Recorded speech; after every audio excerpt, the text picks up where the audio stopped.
still I woke up today. Another day to get on my grind. Got me singing, oh, oh, oh. Care for it, I'm built for it, born ready. Oh, oh, oh. Care for it, I'm built for it, born ready.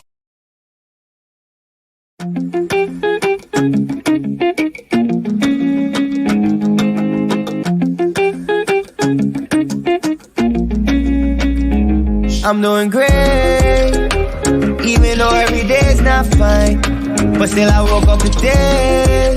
Another day to get on my grind. Got me singing, oh, oh, oh. Care for it, I'm built for it, born ready. Oh, oh, oh. Care for it, I'm built for it, born ready.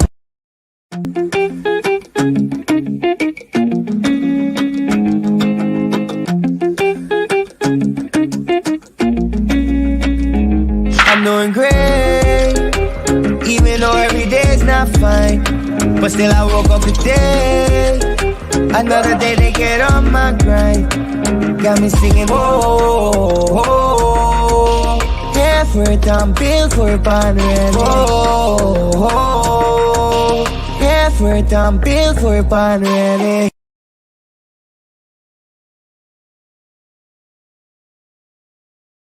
Good evening, and welcome to another broadcast here of Between the Lines presented to you by Live Wire Sports. That's right, we are back. It has been about a year since the last show. Season 2 was great, but Season 3 is going to be even bigger and better right here on your favorite Facebook page, Live Wire Sports. We are here tonight with a very special guest. But before we get into that, we have to do some house cleaning here. Got to talk about some of what Live Wire Sports has going on over the past couple of days. This month, March, is Virgin Islands History Month and Women's History Month. So for the first 7 days of March so far, we have honored a woman in Virgin Islands history who has done great things as an athlete here in the Virgin Islands. We've had 7 people thus far, with our final person being our guest for this evening. But starting with March 1st, we had a very special person updated on the page, and let's check them out right here.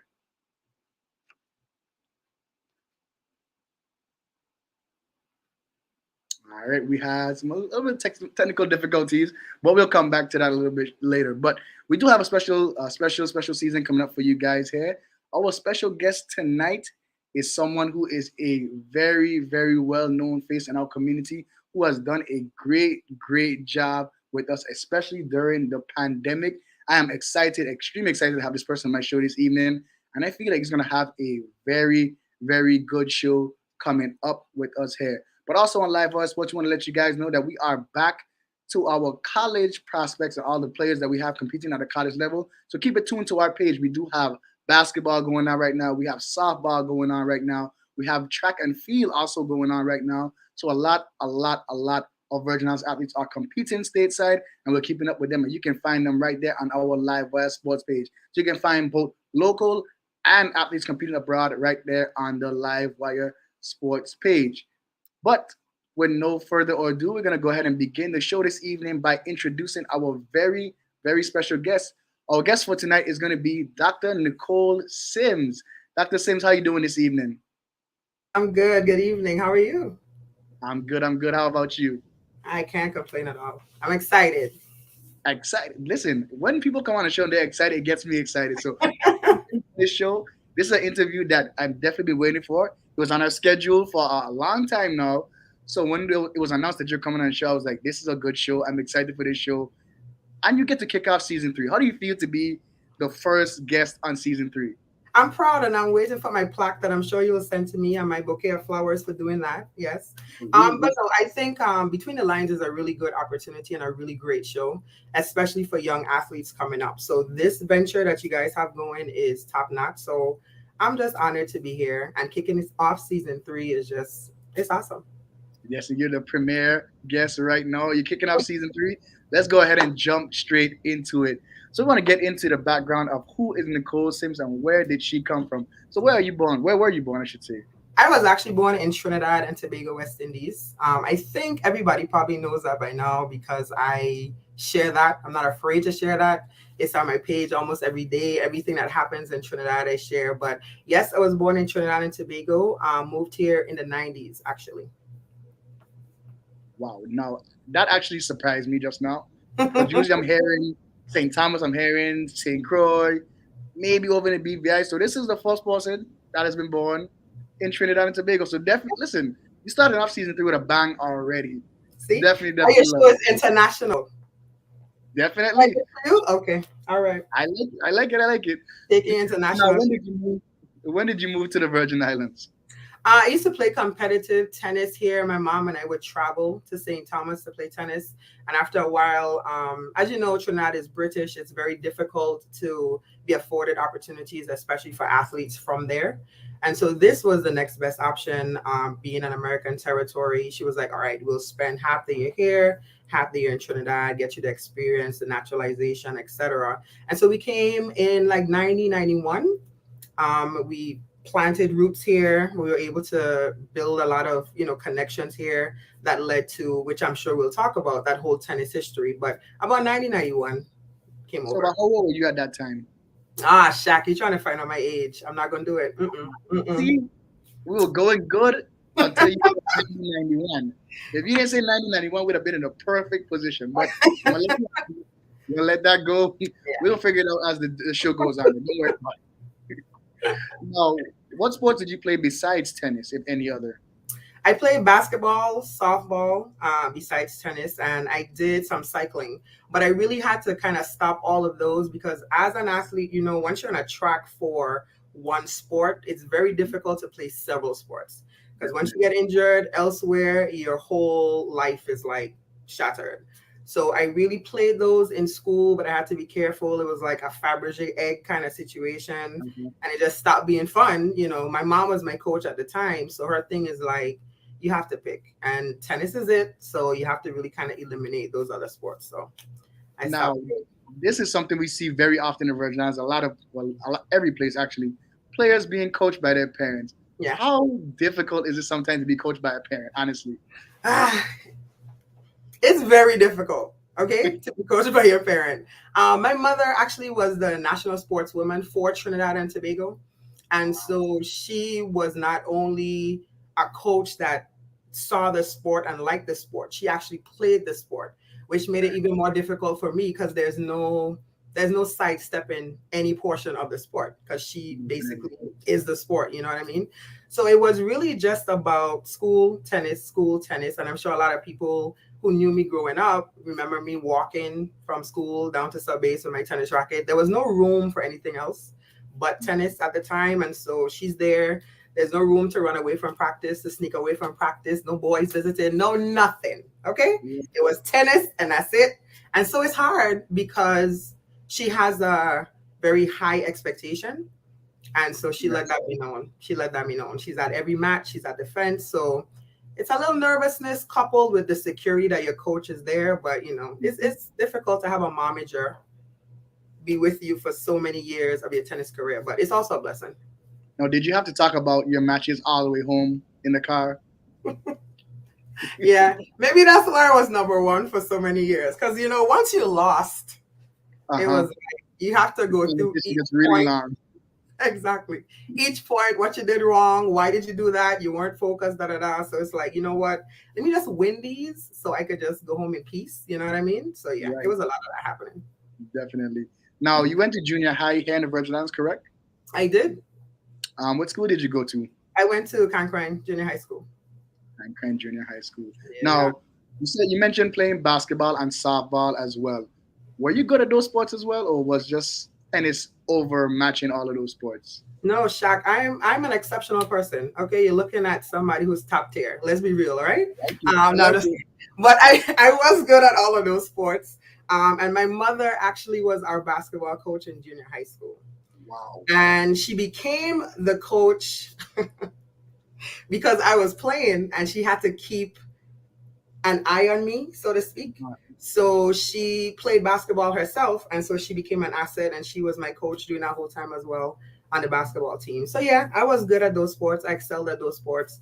But like I said, after a while, it was like, let's just shift the focus to tennis because, we're coming up on those teenage years and you have to be stronger. Now, mom did an excellent job at damage control there. She made sure she was there to support you and keep you from Absolutely. doing.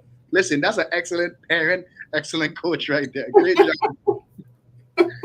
Hawkeye. Okay, that's what it was. Hawkeye situation. But it's fine. I mean, it paid off, to have her Now, that close. moving on into high school. What high school did you attend on St. Charlotte Thomas? Molly. Charlotte Molly High School. Hmm. Now, how difficult was it for you to go to Charlotte Mali and not have a tennis team on campus at that time? It was really, really difficult because not only did CHS not have a tennis team, the times when I was growing up playing tennis, there weren't a lot of girls playing tennis. It was like one or two. So it was hard to gauge my abilities in competition. In practice, I played against the boys. I had to play against the guys, and that's how I built my stats against the guys. And yeah, I beat pretty much all the guys. I'm gonna just go ahead and say it. You guys can text me if you have a problem with that, but that's the facts. You know what I mean? I had to Yeah. strengthen my game. There weren't a lot of girls at the time playing, so in high school, I had to go away a lot for the summer and build stats away. My mom actually taught at the Pratt Institute in Brooklyn, New York. And so every summer, like school closed Monday, we were on a plane Tuesday for like 3 straight months. And I went into the tennis academy every day for 3 months. Now, to me, it's really saddening sometimes when we see that a lot of sports don't cater to our female athletes at a young age. How much do you advocate for girls to play sports at that junior high and high school age? I think it's really critical. Part of it too is the type of sport, like tennis and golf. These are individual sports. These are Right. sports where you need to have not only the funding, but you need to have the location and the opportunity to really kind of build skill and build your stats. So it's not a group sport where you can just call everyone and just hit a basketball court or softball and just kind of play. Everyone shares equipment, etc. Tennis is like rackets have to change every 6 months. You have to have the appropriate shoes, the attire. You have to literally travel, to build stats. So when you look at it that way, if you didn't have a foundation that was financially stable or a parent that was into the sport itself, it was very difficult to penetrate that sport. I think it's very important. Only after like years after I graduated from high school were there like tennis camp programs kind of starting, to help students pick up that sport. My mom actually was one of those people that taught beginners tennis.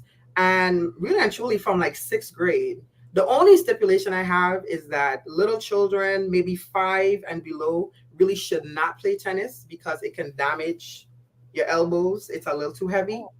Yeah, it can. So like about 5, you start to build that strength and you can start to play. And so I would really recommend because tennis you can play forever. You can play tennis well into your 80s, 90s if you choose to. You know what I mean? Listen, the ladies and gentlemen that are done sub-A's playing on the tennis courts, I feel like they have so much life in them. When they're out there, Exactly. it does not matter on the tennis court.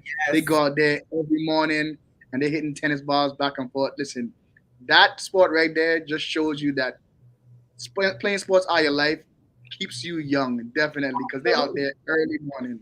Yes, absolutely. And they love it. They love it. Like they look forward to doing that. So, that's a benefit of sports, period, but, tennis in particular. Now, I've always been a person who advocates for wanting the different kind of sports in the schools. Like, yeah, we play the basketballs and the baseballs and the volleyballs, but I want to see some swimming. I want to see gymnastics. I want to see tennis. How exciting would it be for you to see tennis at the high school level in our interscholastic sports? I would love it. I would love it. And I agree with you. We've become, and this is, I think globally, we've just become accustomed to seeing the same type of sport because we glorify the same type of sport. Mhm. Honestly, it takes an individual person. It took like a Serenas of the world and a Venuses of the world and a Tiger Woods of the world for us to horn in on those sports. Like we just got to be real. In the 90s, it wasn't, you really didn't have a lot of children like, oh, pick me. I want to play tennis, guys. I want to play golf. It was like, what? You know what I mean? Everybody was focused on Right. basketball, etc. So now you're seeing it because they see themselves in those athletes and they're like, oh, I want to do that.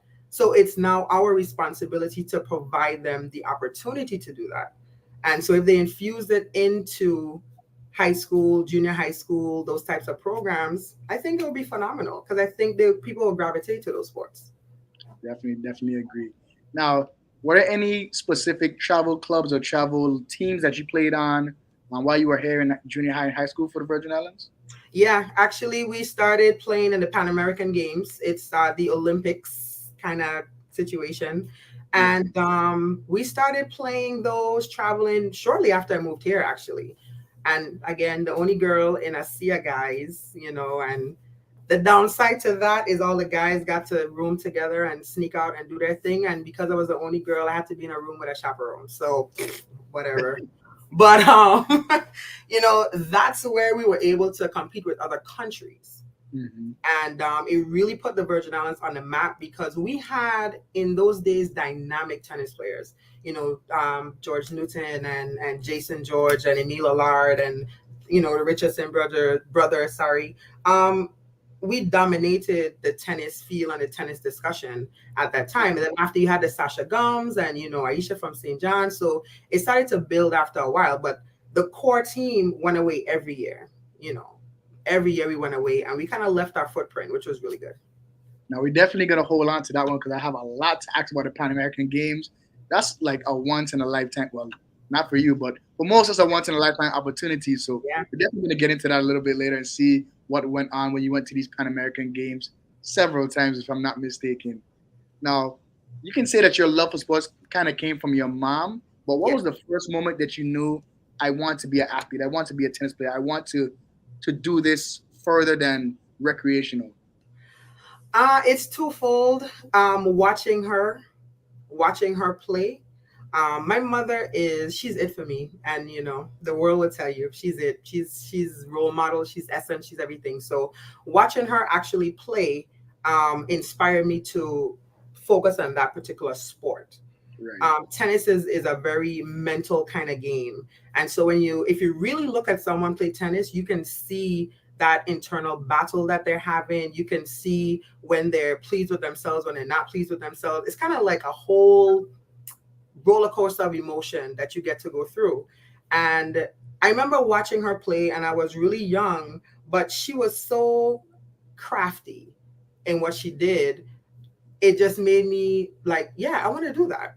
I want to be able to control this sport. The fact is that I'm a control freak as well, and tennis is a single sport, so it's just me. You know what I mean? So I have the opportunity to do what I need to do to play the sport and to play the sport well. I don't have to rely on a teammate per se. It's like I get to control this, and so it really just kind of snapped me into tennis. And she started teaching me at 3, and that was it. Fell in love. Yeah. 3 years old. That's amazing. That's Yeah. very amazing to hear that 3-year-old was already engaged and wanting to be like mom, already wanting to pick up a tennis racket. That's really amazing to hear that you started at such a young age. Here in the Virgin Islands, we start most of our sports at the age of maybe 5 or 6, with the exception to baseball, where they kind of start maybe at 3 or 4 years old. So it's really amazing to hear that another sport was started for you prior to that 5-year-old age. I Yeah. actually love to hear it. Yeah. And that kind of goes back to the types of sports that you're exposed to as well. Because if you don't have someone that's close to you that plays like tennis or golf or any of those individual sports, you really won't be exposed to that. You won't get to see them literally in the moment of competition, which will draw you to the sport. So I had that privilege, which is not something that everyone else has. So Now let's jump back into the Pan American Games because that got me a little interested there. That sounds like you traveled the world. Sounds like you Yeah. met a lot of new people. Where did you go in the Pan American Games?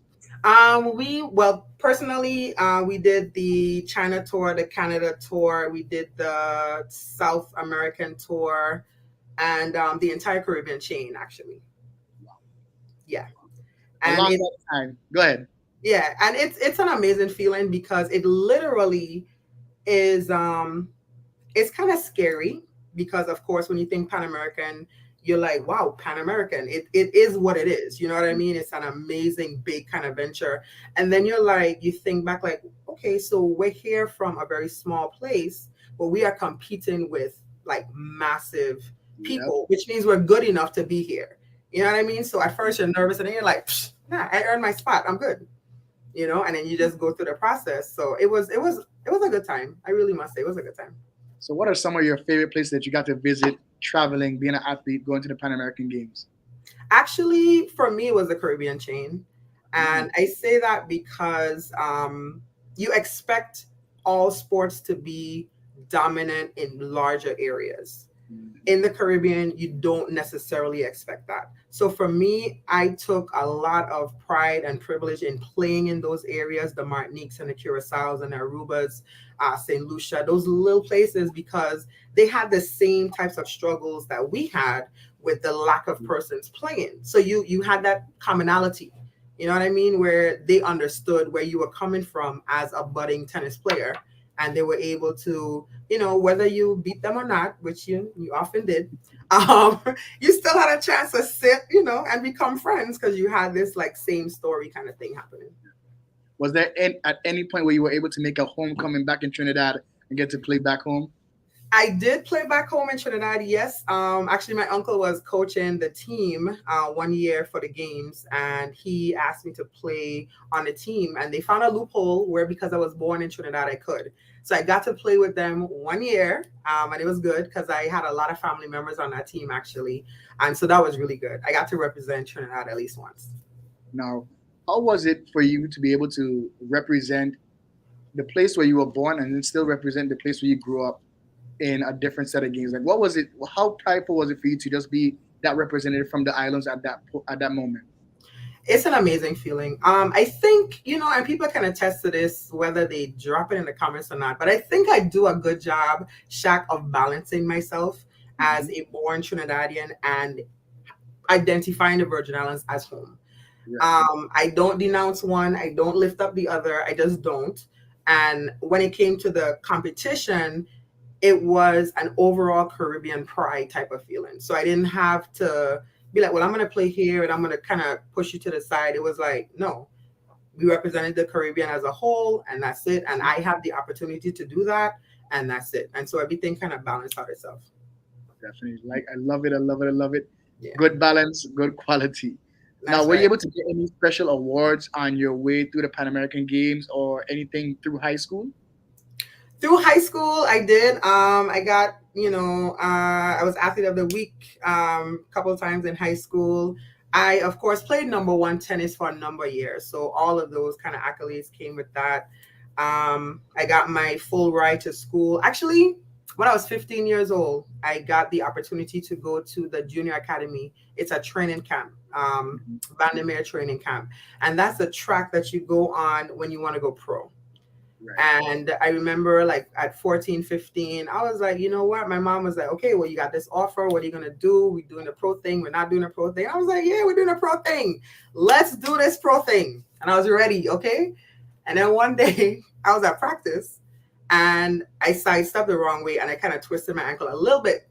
It wasn't like end all be all, but in my mind, I got so scared because tennis is an ungrateful sport. And when I say that, I mean, you know, by late 20s, early 30s, athletes who play tennis are ready to retire. That's because your joints, everything is like grinded. It's like down. Right now, my knees are shot. Everything is like shot. And so when that happened to me, it flashed that I would have to leave school. And if something were to happen, I would have to start all over again in terms of the educational things. So I got so scared. I was like, I don't want to do this anymore, mommy. I'm not going. I don't want to go to Vandermeer anymore. And she was like, okay. You know what I mean? She was like, all right, well, take it at least to college. You know what I mean? Like, at least go to school for free, and then you could decide on your own. So that's what I ended up doing. Now, were you able to get a scholarship straight out of the Virgin Islands to go and play tennis? Yeah, I actually, by 10th grade, I had 3 full scholarships. Wow. What schools I did had you over have? $100,000 in scholarships. Norfolk State, I had Alabama State, and I had Ole Miss. Wow. And which one did you choose straight out of high school? Norfolk State. I love it. Love it. Love it. HBCU. Yes. Are they still in the MIAC?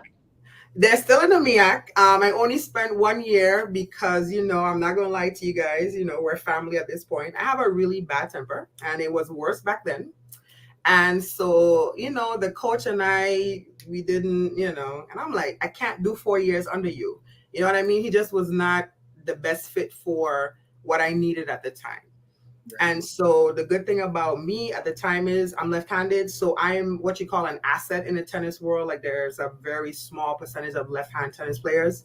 And so I was able to, after a year, actually go back into that scholarship pool and pick another one. And so I went to Alabama State on a full ride.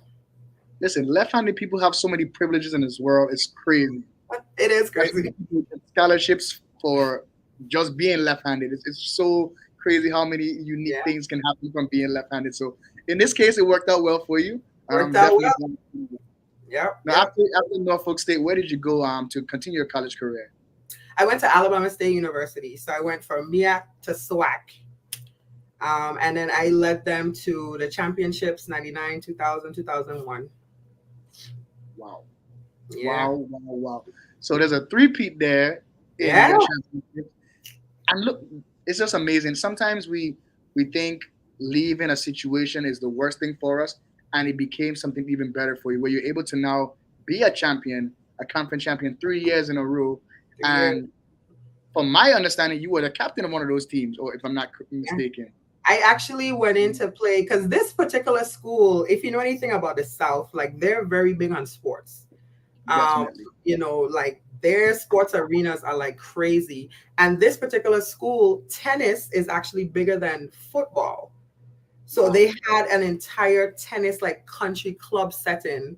You know what I mean? Like it was just mind blowing the setting that they had. And so when I first went, I was like, okay, well, you know, they were like, you gotta try out, you know, let us see, you know, what you have, etc. I was like, okay, no problem. And I went through and I like beat everybody, and they were like, okay, that's not enough. You know, we need to see a little more. I was like, all right, well, give me your guys' team, you know, and I beat all of them too. So they were like, okay, so you're gonna lead this team, and so I ended up doing it. You know what I mean? And I don't want people to think it's like a cocky thing as I'm speaking, but it's just the fact that at some point people are going to look at you a certain way because of where you come from. Right. And so even though you get that scholarship because they've heard about you and they've heard like, okay, I heard about Nicole Syms coming out of, you know, Virginia, blah, blah, blah. Let's kind of see what's going on. They've already stacked so many things against you because they're thinking about where you came from. Right. So when you go and you tell them, okay, stack them up, and you rack it all down, and you're like, all right, stack up your next best, and you rack them all down, you let them know it doesn't matter where it came from. It's about what I'm bringing to your team. And so, definitely, yeah, I love the attitude, love the approach. You go up there, you have to prove yourself, and that's exactly what you did. You did it in a different way, but you got a job done. You proved yourself, and you ultimately got what you wanted out of that situation, was to get those championships, and you did it. You led your team. Fantastic job in that situation, definitely. Thank you. Now, what did you go to school to study? Because we can't just go to school to play sports. We got to study something. What do you go to school to study? You know, coaches don't believe that. Coaches believe you go to school to play sports. They do. I actually studied political science and public policy. So I had a dual degree coming out of ASU. Wow. Yeah. That's really excellent there. Now, did you attend any other university besides Alabama State and Norfolk State? No, not for my undergrad. After that kind of ended, I went on to grad school, and I have like 1,000 other degrees, but only the sports degrees were undergraduate. After that, I kind of took a break from tennis a little bit, and then I started teaching, you know, after I finished my master's degrees. Now, that transition from high school to college is something that sometimes all athletes aren't able to make. What was the biggest adjustment you had to make from being a high school or a interscholastic tennis player to getting onto the collegiate level? Yeah. Well, I'm going to be honest with you. Even though my mother and different coaches, I had like Mr. Walters, and, you know, like the whole Subbase Arena was like a coach at some point. And they were really tough and hard on me, you know, and I had to do the school thing and the coaching thing and the tennis thing. But when you get to college, it's a different beast because you feel abused in some way. Because, like I said, your coaches are looking at you as a athlete student, right? And then the school is looking at you as a student athlete. And then your mother is looking at you like, okay, you still have to graduate. You know what I mean? Like you have all of these things that you need to do, and you still need to maintain your scholarship. At the time for me, there were stats that we had to maintain, and we did quarterly stats. And a point below quarterly stats went straight to your scholarship. Now, at the time, we didn't know that it wasn't real, like it couldn't be touched, but the threat alone was enough to kind of put fear in you. So when I first went to school, Shaq, I cried because I felt pressured to be the best at everything in that time frame, and it was a lot. It really, really was a lot. And I think student athletes go through that because of the expectation that everyone else has. You know what I mean? And then we kind of lose who we are because we want to live up to everyone's expectation.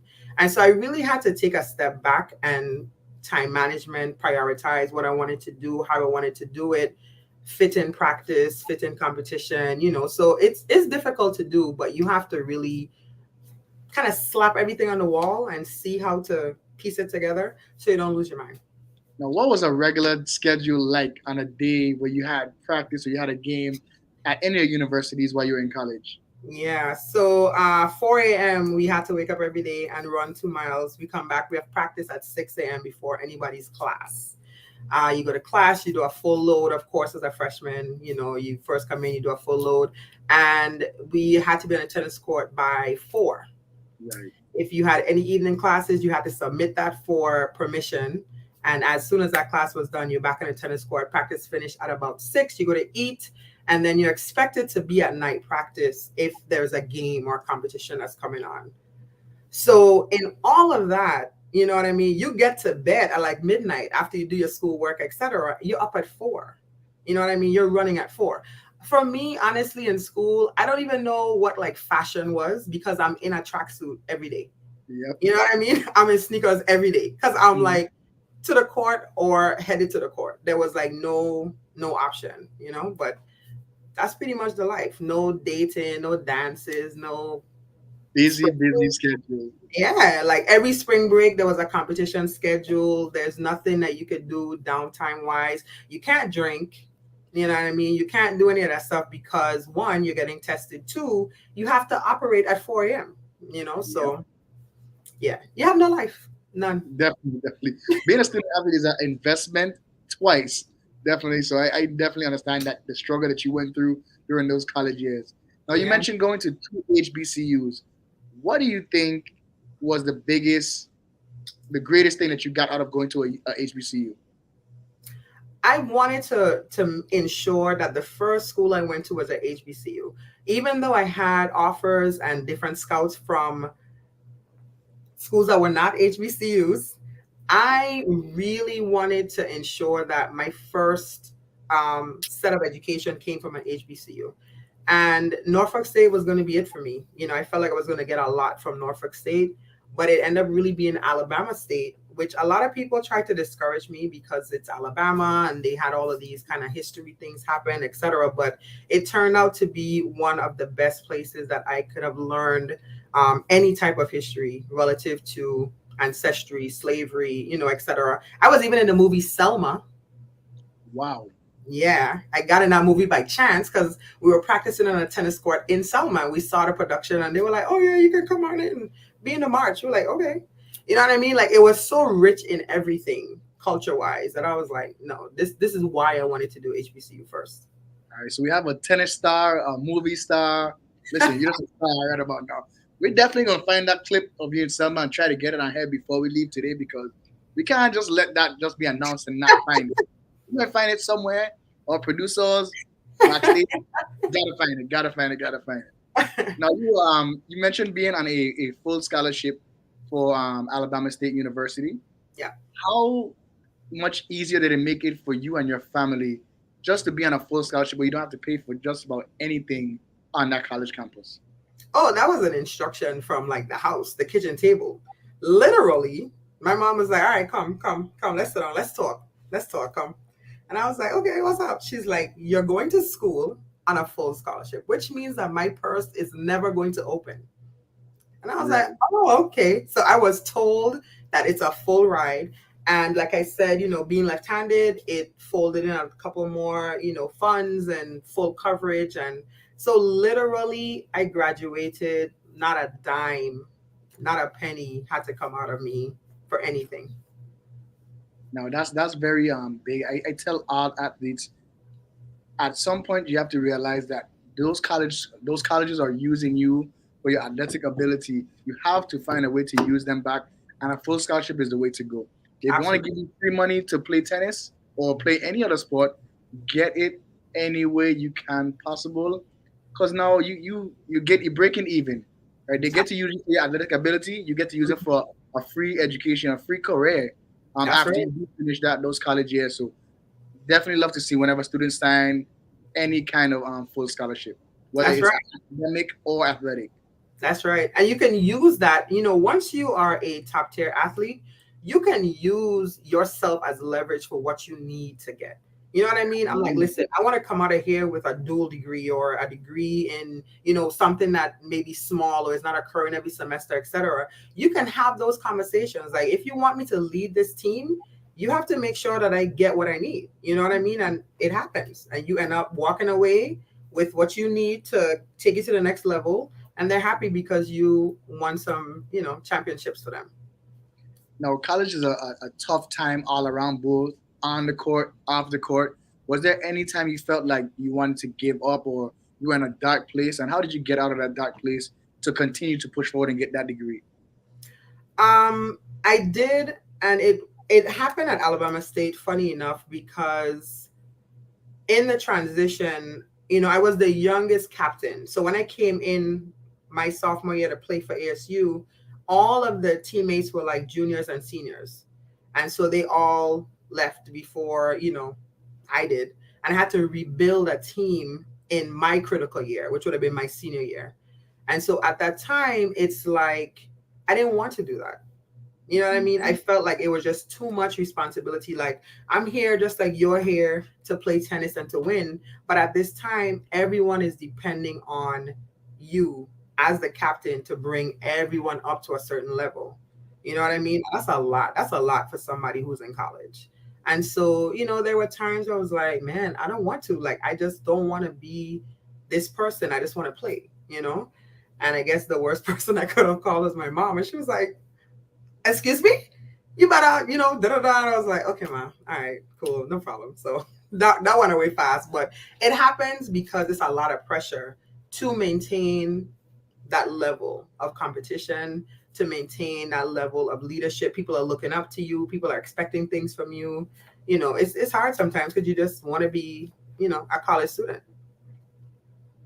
Definitely, definitely, definitely. Now, on your way through that journey, on your way through that journey through college, what was your greatest sports moment? I think my greatest sports moment happened in one of those championship wins because we were neck and neck with I want to say A&M, A&M, and it came down to my match to have it done. And the match went to 3 sets, but I was literally down, and you might not even believe this, but I was down. I had lost the first set already, like 6-4, and she was leading like 5-2 in the second set. So at this point, you're kind of like, it's a wrap. You know what I mean? We're going to take second and we're going to be fine. And I'm going to cry in the corner and it'll be okay and we'll be all right. And then, like, I literally just kind of, folded into myself and I was like, okay, is this what we really want to do? Like, do we really want to just kind of stop and be like, this is it? And in that moment, you kind of pull yourself up. And like I said before, tennis is a mental sport. It's something that you have to really kind of dig deep into yourself to do. And I did, and I just came back. So I came back and won that in 3 sets. And so it's like, that's phenomenal, really and truly. I mean, if you're at like 5-2, you know what I mean? So I think that was my greatest moment because that led to the final championship. Like, I was a senior, I was getting ready to leave, and I was like, I can't go out like being number 2. Like, who does that? You know what I mean? So that had to be like my greatest moment, I think, that really took place with me. Now, with that being said, was there any moment after your collegiate career that you thought about going pro again? Yes, when the student loans started coming in from the master's degrees and the PhD, I was like, dang, I should have just stayed on this track. I thought about it once or twice, and I really think about it a lot when I watch, the big opens, and I see, the Cocos of the world and the Serenas of the world, and a lot of my friends, I got to look at tennis and focus on tennis because of me, and so now they watch tennis and they enjoy it, and they would text me and be like, "Man, that could have been you. Like I could have been looking at you," and so your mind drifts off like, "Dang, that could have been me." You know what I mean? But I think I made the right decision for me, because then I wouldn't be who I am here today doing other things that impact, other people. So I'm good with the decision. Definitely. Now, with you playing all these different tournaments, these tournaments on foreign soil, was there anybody that you remember that became a star that you got to play against while you were in your junior days or any place along the way? No, not that I can recall. Not anyone that I, would say that we crossed back in that time frame. No, it would have to be that people came like after on the same track. Actually, there are some people who play the circuit now from some of the other countries that have kind of come through those same channels. So it's awesome that they did that, but didn't overlap with me at the time. All right. The real question is, are you ready to go back on the tennis court tomorrow if Livewire asks you to do a commercial? Yes. All right. We starting a challenge series coming up pretty soon, and I've been swinging a tennis racket lately. I did something in college. I was the team manager. I'm so ready. I'm gonna have to be in the court with you. I'm ready. This left hand is ready. It never dies. It never dies. All right, we're gonna go ahead and take a commercial break here. Don't you guys go anywhere. More of Between the Lines is coming up with Dr. Nicole Syms. We're also gonna get to the mention of our Virgin Islands History Month, our Women's History Month, right here on Livewire Sports. Don't you guys go anywhere. Between the Lines, we'll be right back.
Wait. Are you talking about this style or this style?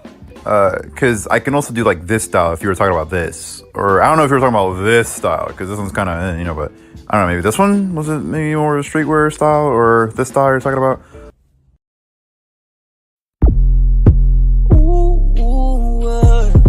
Yeah. I know you want to, babe. Seems like you just can't get enough, no, babe. Don't play right to it, you know how I roll. This shit was just another episode. You got what you was looking for. Try to blame it all on me.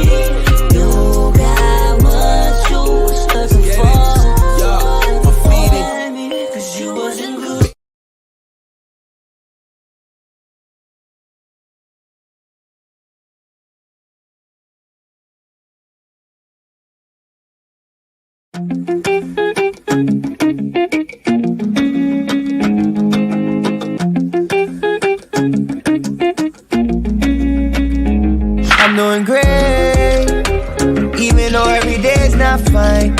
But still I woke up today. Another day they get on my grind. Got me singing, whoa, whoa. Hair for it, I'm built for it, born ready. Whoa, whoa. Hair for it, I'm built for it, born ready.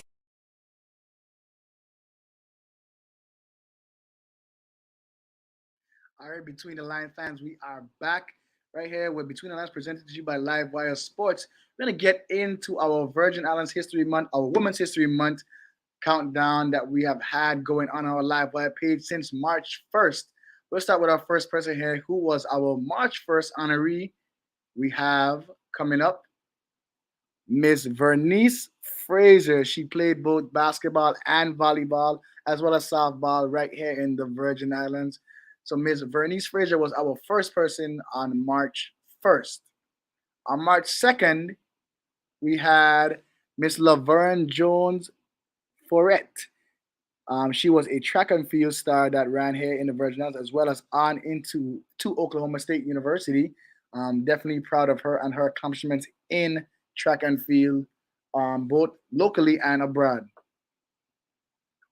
On March 3rd, we had Miss Megan Hodge Easy, who was a volleyball star, both here on St. Thomas and on to the mainland, as well as she did compete representing Team USA in volleyball as well. Definitely a great story there. On March 4th, we had Miss Ann Abernathy. This is one of the most interesting ones we did for our countdown so far. She qualified for 6 Winter Olympics. She was the first woman ever to qualify for that many Olympics, and she had a great run in the 2002 Salt Lake City Olympics. So definitely a big shout out to Miss Ann Abernathy. She did a sport that most of us don't do here. Definitely a different one. So keep track of Miss Ann Abernathy on our Livewire Sports page. On the 5th, we had Miss Tumbi Bell Bates, who was a very, very well-respected basketball player coming out of St. Croix. She even moved on to the Miami Northland High School where her jersey was retired, and she also played for the University of Florida. She's actually the sister of NBA star Raja Bell. Very, very, very talented young lady, and Miss Tumbi Bell Bates. Her story is history.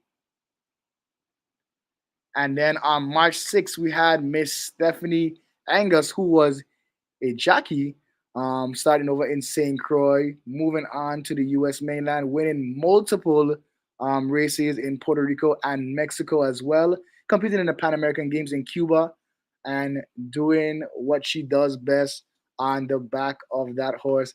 Her story is also history. And our last person on March 7th is our honoree for today, Miss Nicole Syms, a excellent tennis player who we're hearing her story here today. She went from right there in Trinidad, came over to the U.S. Virgin Islands, as she told us earlier. She moved on to Norfolk State, played at Alabama State, and led her team to 3 consecutive championships in 1999, 2000, and 2001. That is our Women's History Month honorees thus far. We'll continue tomorrow, March 8th, all the way up to the 31st, where we'll be honoring several women all the way down to the end of the month. Now we're going to go ahead and continue our interview here with Dr. Syms. Dr. Syms, you here with us still? Hope you didn't leave. I am here. I'm not going anywhere till we wrap. Now, with that being said, how did it feel to be honored by Livewire Sports to be our March 7th person on our Women's History Month? I'm honored. I truly am honored. Today on Facebook, I saw where people were kind of sharing it, but a lot of the comments were like, I didn't know. I didn't even know you played sports. I didn't know you played tennis. I didn't know. And I think Dr. Syms kind of overpowers Nicole, the tennis player, just because of the circumstance, the pandemic, etc. So a lot of people either forgot or had no idea that, I played sports. So it's refreshing to have, Lorena try to dig up all those old photos and present this situation, but it's an honor. Honestly, I really am honored to just be a part and among all of those great women. Like I'm looking at the photos and I read some of the stories and I was like, wow, like I'm in great company. You know what I mean? It's just, it's amazing. Listen, I just want you to know you're an excellent teammate. You're just leading me through this interview. You're the interview yourself, really and truly. You guided me down the path. You right I on. told you I had you right. I told you I got your back, man. Now you mentioned the pandemic being a thing right now. I want you to go ahead and tell our listening audience, our viewers, what is your current career? Currently, I have a little job in health, you know, a little something. No, I'm the assistant commissioner, Department of Health, and I do that professionally for a little paycheck every 2 weeks. But I'm also a psychologist. I'm an occupational psychologist, and that I do, which led from sports, honestly. You know, just like I said, the whole thing has been mental. I think now that I look back, the whole thing probably just was building for me to be who I am and what I am. You know what I mean? And so that kind of took over my life. So I've coupled both, and now I'm in health. Now, how long have you been in this role as the assistant commissioner? I have been working for health for, this is my 5th year. My first year when I came in 2017, I was a deputy commissioner, and then I got promoted a year later to assistant commissioner. Wow. Overachiever, Shaq. You are interviewing the biggest overachiever, I'm gonna just tell you. But no, it's really just a blessing, and I just have to say, you know, nothing that I do is possible without God, and I keep that, you know, I have to keep that as a focus, you know, because it's kind of like I need that, you know what I mean, to keep me balanced, to keep things going. And so I do nothing without him, so I give all honor and props to him as well. Now, what was that moment like when you received this opportunity to be the assistant commissioner? Because by no means is this a small accomplishment. What was that moment like for you? Well, honestly, it happened during a Senate session. I had no idea that I was going to be. There were conversations about it, you know what I mean? Because I'm a person whose work really kind of speaks for itself. I like to get my hands dirty, get down and do things. And, you know, my commission at the time had just really come on and was given that opportunity, Hussein Kanasiong. And so on St. Thomas, I worked with her and we really tried to just, you know, get her accolade and just get everything together. And we had a Senate session and I'm sitting there supporting her and, you know, we're doing what we do. And on the floor, she announces, you know, Dr. Syms is going to be promoted to assistant commissioner. So I'm behind her like, oh, okay. You know what I mean? Like, okay, this is happening. So I didn't have the opportunity to like scream the place down, but I felt it all through my body. And it was just like, wow, it's an accomplishment. It's an accomplishment definitely for someone who has had a rocky road, and not a rocky road in terms of anything tangible happening. But I'm going to be real with you. I don't look like your conventional, you know, executive type person. You know, I'm tattooed up, you know, one day I have hair, one day I don't. So it's kind of like there's a lot of perception, you know what I mean? Mm-hmm. And so it was like, okay, boom, finally we broke through that glass ceiling, the perception, because it's like, it's not about any of that stuff. It's about you and what you can do. And so that's a great feeling. Now, what got you into this health field altogether? I used to work at OMB first, honestly. So I was like a budget type of person. I just dealt with the numbers, dealt with the money, and I hadn't had my PhD at that time. It was really just about getting that done. And I was really heavy into the performance aspect of things. So I would kind of go out to all the departments and agencies and ensure that what they were doing matched the funds they were getting, etc. And, you know, one day someone was like, yo, you would really be good on the other side of things, the programmatic side of things. And I was like, nah, I don't think so. And I really did brush it off for a number of years. Went on, got my PhD, and they came back again, same person. And they were like, listen, I'm telling you, go, you'll be good, like do it. And really the rest is history after the interview. So I ended up here. Now, what are your day-to-day responsibilities? I know you have a lot of different things to do, but what's a general day like for the Assistant Commissioner of Health? How long is this show? Like, how much time do you have? It's kind of like we have a long way to go. All right. No, I'm just kidding.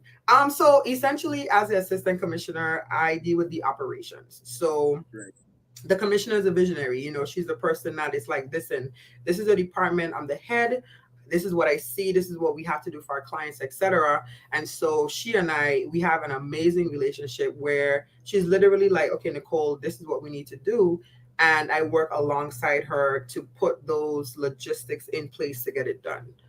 And so we have, you know, an awesome team, and I'm proud to be, I guess, the neck in this situation to support her in what she's doing. So my day varies, you know, it's making sure all divisions are okay. It's making sure our performance outputs are okay. Our data is good.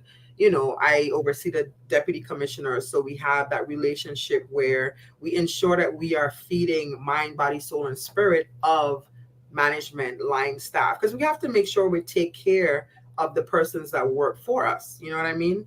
And so I try to kind of run the gamut up to bottom. You know, if anybody knows me, I'm everywhere doing everything at every time.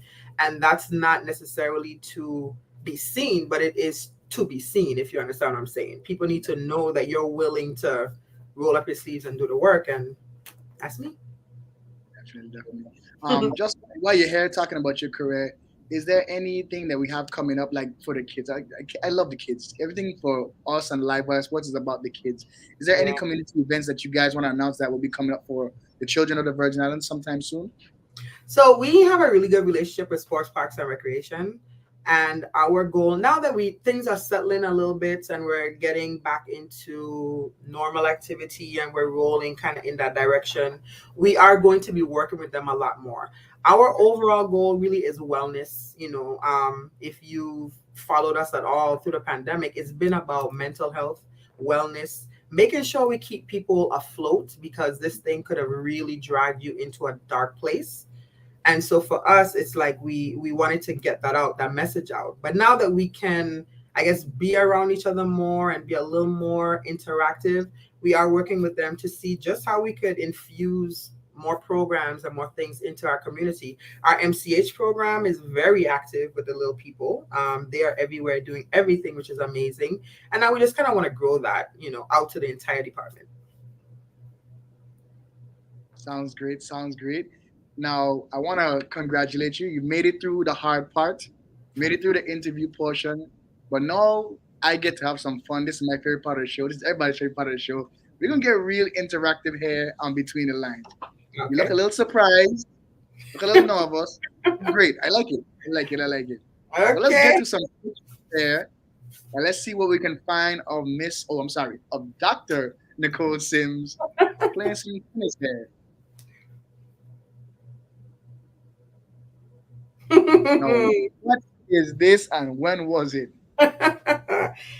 So this is Athlete of the Year, and this was in 2000, I believe. So I was Athlete of the Year for Alabama State University, and that is across all sports. Wow. Why didn't you mention this as your biggest accomplishment earlier? Did you? I did not. This is wow. You have so many sports going on in school. You have football, you have basketball, you have baseball, Yeah. tennis, I'm sure swimming, and you were the athlete of the year of the university. That's right. It doesn't get any bigger. It does not get any bigger. Wow. This is amazing. Moving on to the next picture. Ooh, what is this? Hey, that's our championship rings. We are literally holding the SWAC rings, our championship rings. Lord knows what our ring is today. Oh, Lord, I can't even admit that I lost that, but You have the picture, so that works. You have the picture. yeah, You know yeah. it happened. You're in the record books. It happened. Yep. We know it happened. Now, what year was this? This was the first year or the third year? I think this might have been the first year, if I'm not mistaken, because a lot of these ladies this was their last year playing, their senior year. So this would have to be the first year that we took that championship. Wow. Let Yeah. me see what else we have here. Any other pictures here? Oh, Jesus. Ooh, that wind took that bang away, did it not? Sweet Lord. This is this is actually one of the games in the Caribbean chain I was telling you about. This was I think we were in Martinique at this time. Yeah, and this was, I think, maybe the quarters or something like that. I don't think it was a championship, but getting to the championship. And that was the young lady that I happened to knock out. Wow. Yeah. Can I ask what year this was? I can't remember. And I know you're trying to figure out my age, you know, Shaq. You think you're smart. I don't remember. All right, we'll let it go. We'll let it go. You got through the pictures. It wasn't that embarrassing, except for the green shirt. Yeah, the whole you know, it happens, you know. It wasn't too bad though. You got through it. No, it wasn't too bad. It wasn't too bad. We get on to my favorite part of the show, our interactive game here. We're gonna play a game here called This or That. All right, it's called This or That. You're gonna get an option. You gotta pick this one or you're gonna pick that one. Has a lot of interesting ones here, and we have some ones that might get you kicked off the show. Fair warning, it's my show. I kick people off. Okay. All right. Let's do it. Stick on the good side and you'll be all right. So we got This or That coming up. Card game or board games? Board games. Why? I'm not a fan of card games. Like, I don't do the spades and stuff. Like, I'm really about the board games. I don't know why. I think it's just more inclusive. Which one is your favorite board game? Dare I say Monopoly? No. Monopoly for days. It's a headache. You don't get to sit and play a quality game of Monopoly and just finish with it. Like, it goes on for hours and hours. I know. It could go on forever. I know. But I love it. Monopoly is like chess. Yeah. You're right. A lot of thinking. Shopping online or in store? Oh my gosh, online. Don't like the stores? Nope, I do not like the stores. I do not like the crowd. I do not like the people. I can't. Not even pre-pandemic, no stores? Mm-mm. All right, so that means we're gonna catch you at Cyber Monday rather than than Black Friday. Correct. Right.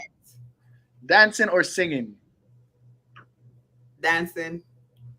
You kind of hesitated just now. It sounds like you could sing here. No. Can you sing? I used to sing Junior Calypso back in the day. So why would you pick dancing if you sang before? Because I think these chaps retired. Like, I had a whole ceremony for them. Like, it's a wrap for that. I can't. Those were good days, but yeah, we sticking to the dancing. I don't know. I have a special request for you to sing a song. I have a political career, you know, Shaq. What y'all trying to do to me, man? No. All right, we will save the embarrassing singing. We will save the embarrassing singing for off camera, definitely. Thank you. Bungee jumping or skydiving? Oh, skydiving. I don't know. If you had said none, I would have probably been on your side because I'm not doing either. But why skydiving? You know, that cord and that bungee, I just can't. I can't. I'm paranoid about that cord. Now the skydiving, I feel like, you know, you're not attached to anything. You're prepared. You're there. You know what I mean? You're in the moment and you just let it go. But that, nope. Yeah, I can't. I'll watch. I'll just watch. You'll meet me on the ground? Okay. Yeah, no, I'll watch. Lose your memory or not be able to create new ones? Ooh. Wow.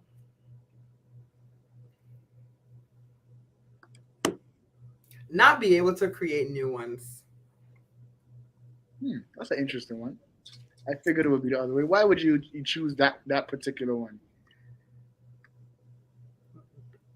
Because just the ones I have, like, you know, I don't want them to go away. You know what I mean? Like, I've had some very good ones. In reality, I have been in some situations where I've almost lost my life. And so things like that, just having, you know, memories to rely on and those moments, I think even moments like that, even though it sounds horrific, they have a purpose. You know what I mean? So I won't want to lose any of those. Definitely. Phone calls or texting? Oh, text. Easy. Yeah.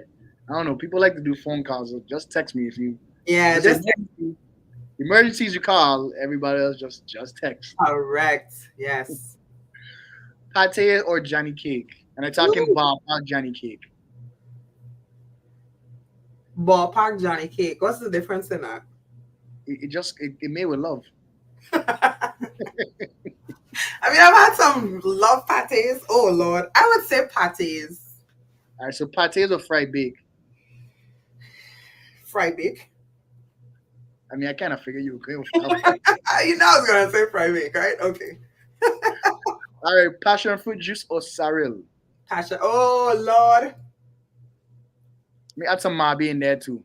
Passion Oh fruit juice, Lord. sorrel or Mabi? Hi, these are SAT questions, man, Shaq. Who's Mobby. right? Mobby. That's like 2 strikes on you already. But we'll let it keep going. I definitely get passion fruit juice. I don't know. I was They going can't with it compete. too, but I'm They like, can't Lord, I love Mobby. I love it, love it, love it. All right. No, you're not from St. Croix, but I got involved in Crucians. Definitely, definitely. So if you had to choose a school, Central High School or Complex? Oh, I don't know anything about either. Oh Lord. Um, If you went to school in St. Croix, which school would you go to? Complex. Ah, okay. I ain't gonna ask why. I don't want to Crucian. I'm gonna attack you. Please, thank We'll leave you. it as that. I love you guys. Please no. All right. Cookie Point or Megan's Bay? Megan's. Why Megan's? You know, it's not as busy. Okay. What about a beach in town? What about Limburg Bay? Need some tongue against country. I would probably still choose Megan's. That was a hard decision though. It was. I had to look up to the sky for that one. Yeah, I would probably still choose Megan's. Yeah. All right, and the ultimate question of all. This determines if you make it into the Between the Lines Hall of Fame or not. Oh. Coconut, guava, or pineapple tart? Why you put me in the middle of this debate that's been going on for years? Oh Yes. Lord. This is it. All or nothing. Coconut, guava, or pineapple tart? You know I don't eat tart. However, let me just say, Drum roll. I would really gravitate towards the guava. It was nice having you on the show. Because we don't eat guava tart and Between the Lines. We just What? don't. We just don't. I can't believe it. You were going so good. Great I, interview. I don't even eat it, but you know, I would eat the crust of a guava before any other. Great interview. Great pictures, and you choose guava tart. I don't know. I Yes. don't know. That's a really tough one there. But you made it to our this or that segment. We're gonna open it up now to our viewers that are online, your friends, your family members, whoever would like to ask you a question. They can submit their question right there to the live stream, and we'll get that question over to you. We do have a couple of questions right here already. We have Miss Kimra Estrada, who has already sent in a question. Our question is going to be, what advice can you give the student athletes trying to play ball on the collegiate level? The best piece of advice I can give them is to stick with that process, and understand what it means to play on that level. And when I say that, I mean understand what the parameters are, what the requirements are, what the guidelines are, the fine print. You know, fine print has changed over the years. You know, from clearinghouse to the NCAA has changed. As a student athlete, it's important to know what line you're walking, you know, and I would definitely do that. And of course, balance, as I mentioned before, it's not easy being a student athlete. So you have to really, you know, prioritize things, time management, pace yourself, you know what I mean? Just keep yourself mentally alert and okay to make it through. Definitely. Yeah. We have another question here from Mr. Ishmael Tadman Jr. What's your most memorable moment playing tennis? I think my most memorable moment had to be where when I was in high school, I lost a match that I should not have lost. I mean, I really should not have lost that match. And my mother made me walk home while she followed me in her car so I can think about what I've done. How far was that walk home?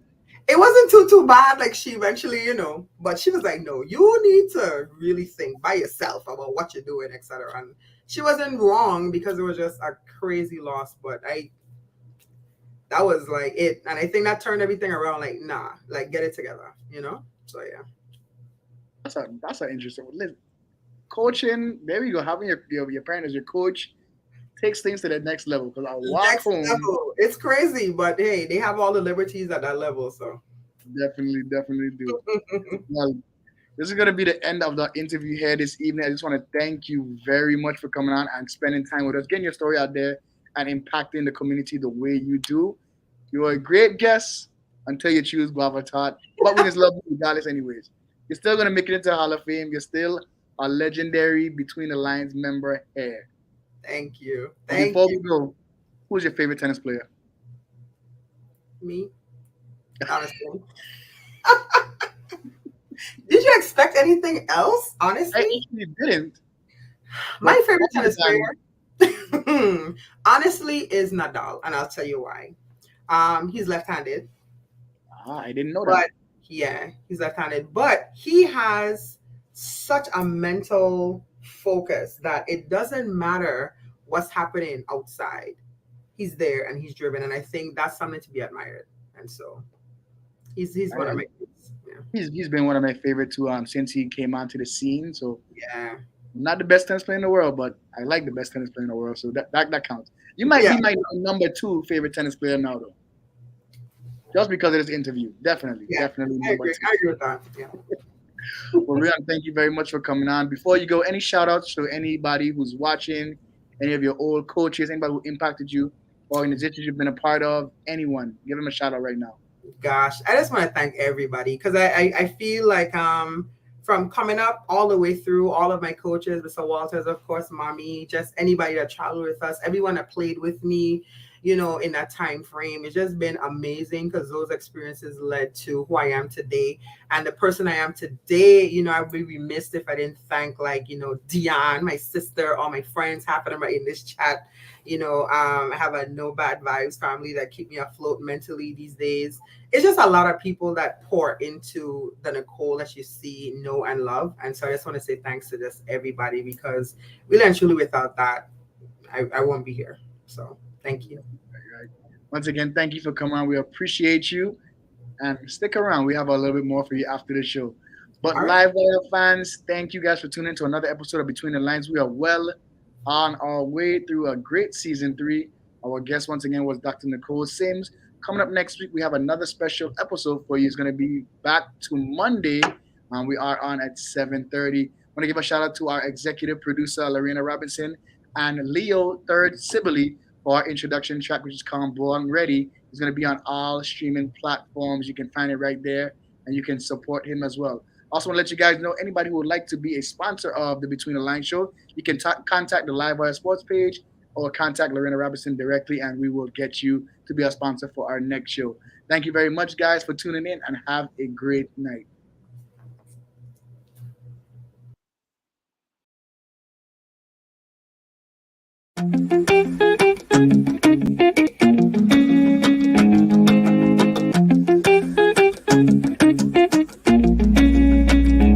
I'm doing great, even though every day's not fine. But still I woke up today, another day to get on my grind. Got me singing, whoa, whoa, effort, I'm built for born ready. Whoa, whoa, effort, I'm built for born ready.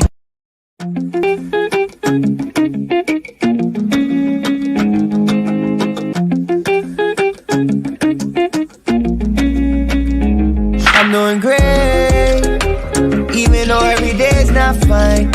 But still I woke up today, another day to get on my grind.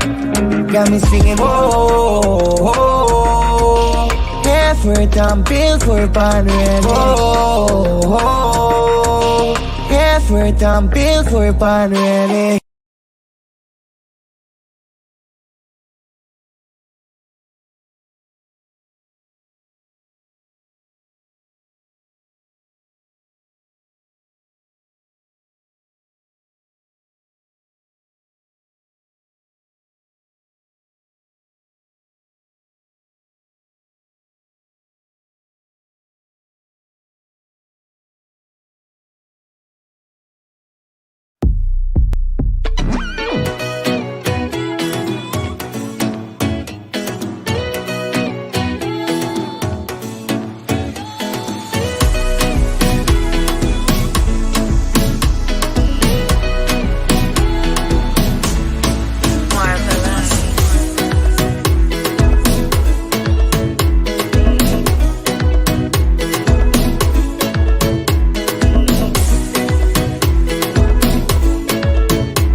but still I woke up today.